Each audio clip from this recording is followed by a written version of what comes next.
여러분 안녕하세요. 어롱장입니다. 빙하. 날씨가 춥습니다. 차 안에도 추워요. 저 요새 이러고 살고 있습니다. 오늘은 다주택자 얘기 좀 해볼게요. 정말 오랜만에 하는데요. 하고 싶었던 얘기입니다. 다만 요즘 다주택자분들이 너무 힘들고 할 수도 없고 구조적으로 할 사람도 없기 때문에 말을 아꼈죠. 하지만 저는 여전히 장기적으로, 지금 하라는 게 아니라 장기적으로 다주택자란 포지션이 지금처럼 계속 나쁠 거라고 생각하고 있지 않아요. 과거로 돌아가 볼게요. 이런 정권이 있었어요. 건설사가 땅만 알아오면 지어라, 분양가도 마음대로 해라, 대출도 풀어줘라.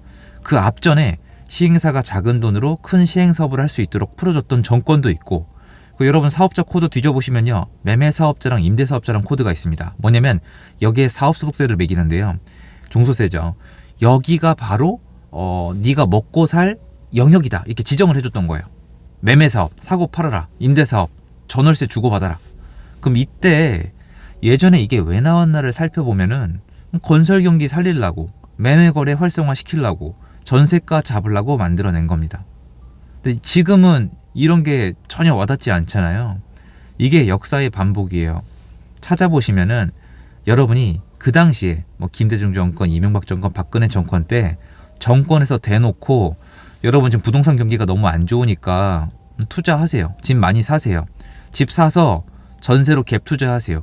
이런 얘기를 했을 거라는 생각을 하시는 분이 가끔 계세요. 빚내서 집 사라. 이게 정부가 한 얘기라고 생각하는 분들이 여전히 계세요. 하지만 정부는 그런 얘기를 한 적이 없습니다. 정부는 부동산 투기란 단어 자체를 싫어하기 때문에 다르게 돌려서 얘기합니다.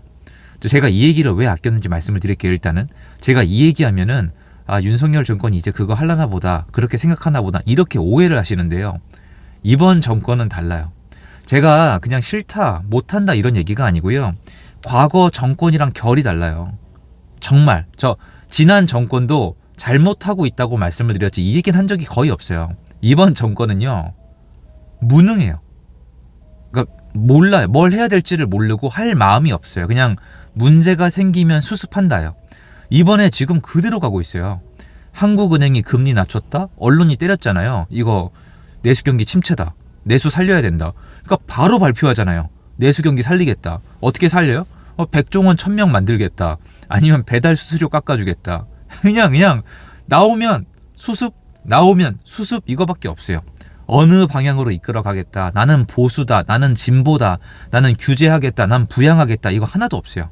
그냥 땜빵식이에요. 근데 지금 이때 뭔가 필요한 정책을 낼 거라고 기대하는 건요, 근거가 없는 주장에 불과합니다. 전 그렇게 생각하고 있진 않아요. 다만 이대로 가면은 내수는 침체로 가요. 방법이 없죠. 건설 경기도 살릴 방법이 없고요. 특히 전월세를 잡을 방법이 없어요. 매매 가격은 잡을 수 있어요. 대출 통제를 계속하면 돼요. 제가 가끔 오해하시는데 현재 정권은 지금 매매 가격 손에 붙들고 있어요. 대출 통제하면 돼요. 대출을 아예 중단시킬 수도 있습니다. 물론 그 대가는 처절할 거예요. 근데 현재 정권은 제가 만나온 정권 중에서 처음으로 그걸 할 수가 있어요. 왜냐면 이거를 노무현 정권이랑 문재인 정권도 알고 있는데 안 했거든요. 알고 있다는 건 책이나 기록을 찾으면 다 알아요. 회의 같은 거 해보면은 대출을 손을 대면은 서민들이 너무 힘들기 때문에, 내수 시장에 무리가 가기 때문에, 세수가 부족해지기 때문에 손대는 거 조심해야 된다는 내용이 다 있습니다. 근데 현재 정권은 이거저거 없어요. 그냥 야 부동산 올라가? 그럼 못 사게 해. 전세가가 올라가? 전세 수요를 없애버려. 전세자금 대출 막아버려. 요번에 보셨잖아요. 전세자금 대출 못 막는다니까요. 그러니까 국민들이 뭐라 그러고 언론이 안 좋아지면 못해요. 딱 이게 한계점이에요. 그럼 대출을 막아서 매매가를 잡는다. 좋아요. 쭉 간다고 쳐요. 내수 더 안 좋아지겠죠? 세수 부족해지겠죠? 그리고 전세 시장은 더 올라가고 월세는 더 올라갈 거예요. 그런 다음에 이거는 여러분 댓글 부탁드리는데 정권 유지 어려워요. 이대로 한 2년 넘게 더 간다고 여러분이 제발 상상 한 번만 해보세요. 여러분 솔직히 제가 내수 경기 안 좋다고 말씀드려도 근거가 어딨냐고 저한테 뭐라고 많이들 말씀하셨잖아요. 좀 오래 걸리긴 했지만 보셨잖아요. 언론에서 지금 노래를 부르고 있습니다. 내수 안 좋은 거는 웬만한 사람들은 다 알아요. 데이터가 안 좋아요. 내수만 역성장하고 있다니까요. 그리고 제가 상식적인 얘기를 해드렸잖아요. 월세 올랐죠. 이자 올랐죠. 월급은 그대로 있잖아요. 이게 내수가 좋아질 수 있는 조건이 전혀 아니에요. 내수 침체가 늦게 온 거예요. 지금 좀 잔인한 얘기로 전 정권이 벌어들이거나 해놓은 거 가지고 여태까지 그냥 땜빵으로 버틴 거고요. 지금부터 나오는 내수 경기 점수랑 부동산 공급 실적은요, 현 정권 실적이에요. 전 정권 얘기 그만하세요. 하시는 분들 계신데 진짜 찌질해 보여요. 제 말이 틀린가요? 그러니까 앞에 1, 2년은 그렇다고 쳐요. 그렇다고 쳐요. 그럴 자격도 없어요. 일을 못했기 때문에. 앞에 1, 2년 한 행적을 보면은 그럴 자격도 없지만 그렇다고 쳐요. 근데 지금은 전 정권이 아니고 지금부터의 성적은요, 현재 정권의 성적이 진짜 맞아요. 낙제점이에요. 그럼 앞으로 갑자기 잘할 가능성은 없는 거죠. 그러면 장기적으로 봐봐요. 국민들이 바보가 아니잖아요. 그러면 이 다음 정권이나 다음에 하시는 분은 경제를 살릴 거예요. 그리고 제가 이거 미리 말씀드리는데, 그분이 경제를 살리는 게 생각보다 어렵지가 않아요. 제 말은 이 자체가 어려운 일이에요. 침체된 걸 일으키는 건 어려운데, 지금 이 침체가 글로벌하게 자연적으로 일어난 게 아니에요. 여러분들은 공감하세요? 글로벌적으로 금리가 올라서 어쩔 수 없이 내수가 침체가 됐다? 현재 정권의 핑계를 믿으시나요? 여러분, 가계 부채를 통제하는데 내수가 어떻게 좋아져요? 가계 대출을 안 해주는데 내수가 어떻게 좋아지는지 제발, 저 아직도 상상 나라 속에 사시는 분들이 계시던데요. 대출을 막으면 망해요. 자, 여러분 예를 들어 드릴게요. 여러분이 중소기업을 운영을 해요. 갑자기 대출을 중단시킨다고 생각해 보세요. 아니, 대기업이라고 할까요? 여러분이 대기업인데 대출 중단, 상환하래요. 버틸 것 같으세요? 한국에 버틸 기업이 몇 개나 있을 것 같으세요?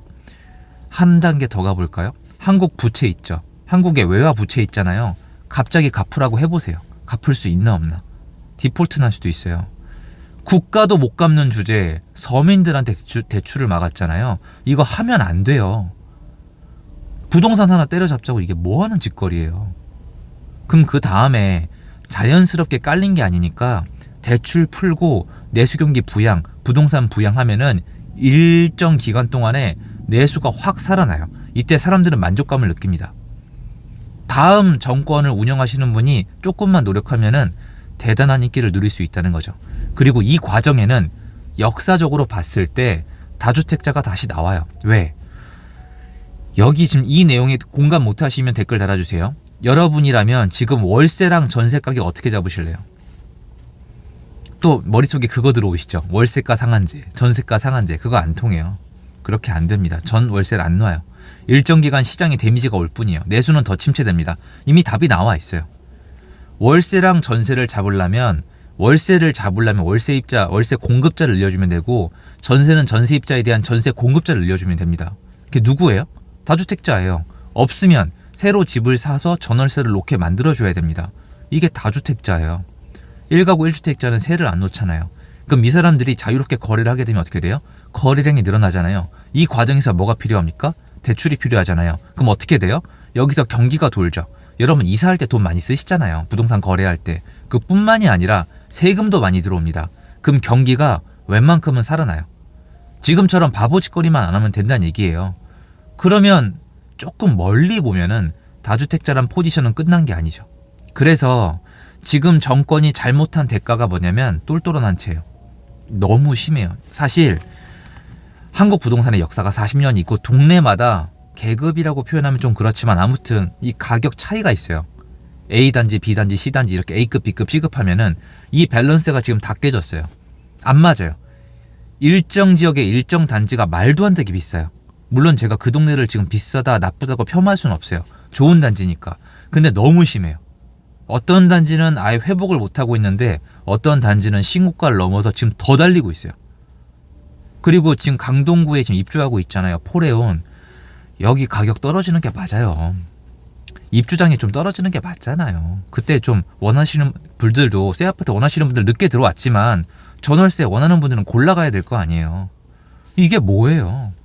입주장 효과도 없고 서민들은 다 죽어나가고 앞으로 신규 공급은 없고 전세가는 계속 올라가고 월세가는 역사의 기록을 남기고 있고, 그렇다고 매매가를 잡고 있는 것도 아니고 매매가보다 내수시장이 더 잡히고 있고 세금도 안 들어오고 있고 국민들도 불행하고.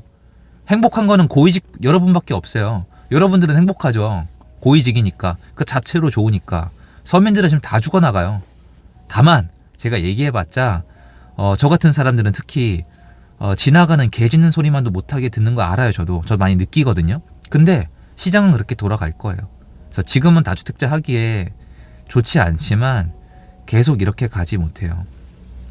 시장 구조 자체가 내수랑 세수랑 이런 걸 살리기 위해서 다주택자가 다시 필요할 수밖에 없는 구조예요. 그럼 이 구간에서는 여러분 다주택자 있잖아요. 왜 합니까? 이 국가를 운영하는 입장에서 겨우 이거 하나를 인정을 못 해가지고 인기몰이 하려고 뭐 연예인 콘서트를 할 건지 뭔지 모르겠는데 다주택자, 한국 다주택자는 해외랑 달라요. 해외는 월세 수익을 올리기 위해서 다주택자를 하는 거예요. 한국에서 상가 갔다 월세 받는 거 욕 안 하시잖아요. 근데 한국이 왜 욕을 먹는지 알아요? 전세를 활용하잖아요. 그럼 여러분 전세를 활용했죠. 그럼 차익이 뭐가 남아요? 여러분이 전세 입자를 놓고 집을 샀어요. 돈이 안 되잖아요. 시세 차익을 노리는 거잖아요. 벌써 나쁘게 들리시잖아요. 그래서 안 되는 거예요. 월세 차익을 노리던 전세를 통해서 시세 차익을 노리던 전월세 시장의 임대인은 목적이 있어야 돼요. 여러분도 마찬가지고 저도 마찬가지고 지금 보세요. 돈 안 되는 거 안 하잖아요. 국가도 표 안 되는 거 안 하잖아요. 지금 표 될 만하거나 인기 없어질 건 귀신같이 하고 있잖아요. 다 똑같아요. 그래서 다주택자는 향후 몇 년 이내에 시장에 반드시 필요해질 겁니다. 그래서 여러분이 결정을 하셔야 돼요. 그때까지 가지고 버틸 건지. 근데 미리 준비를 해놔야지 만약에 그 시장이 열리면 들어가잖아요. 2014년도에 다주택자를 정부가 콜했을 때 응답한 사람이 그렇게 많지 않아요. 시중에. 그때 양도세 혜택 줬잖아요. 왜냐면 그때 집을 살 분위기가 아니었거든요. 근데 다시 한번 오겠죠? 그런 시기가. 문제는 짧은 시일은 아니에요. 시간 걸릴 거예요. 현 정권 그거 할 능력도 안 되고 의지도 없고 뭐 몰라요. 그러니까 앞으로를 지켜봐야 되는데 지금은 그 전에 망가지는 시장에서의 기회를 찾으셔야 돼요. 아까 말씀드렸잖아요. 시세 차이가 너무 벌어졌다고. 내 집 마련하기에 정말 좋은 타이밍이에요. 지금. 정말. 내가 잘 알면 시장에 대해서. 근데 이제 못하게 하니까 무섭죠. 근데 얼마나 좋아요. 이 시세 차이는 옛날이랑 언나가 있죠. 그리고 금매를 찾을 수도 있죠. 그리고 앞으로 내가 살 아파트란 이 상품에 앞으로 이제 나의 경쟁 상대인 신축이 방해받고 있죠. 그리고 다주택자가 내 매물에 대한 경쟁 상대도 아니에요. 내가 전세를 놓을 때 걔네랑 경쟁할 필요도 별로 없고 내가 매도를 할 때도 걔네랑 별로 경쟁할 필요가 없어요. 걔네가 다 죽고 있으니까. 좋잖아요.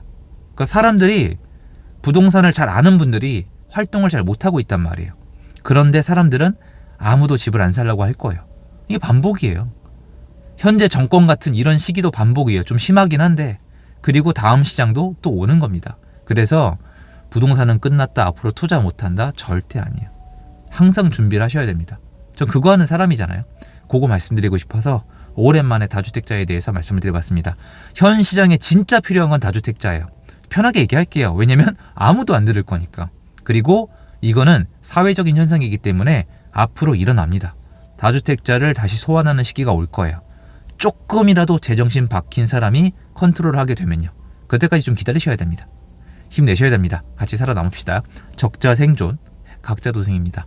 감사합니다. 좋은 하루 되세요.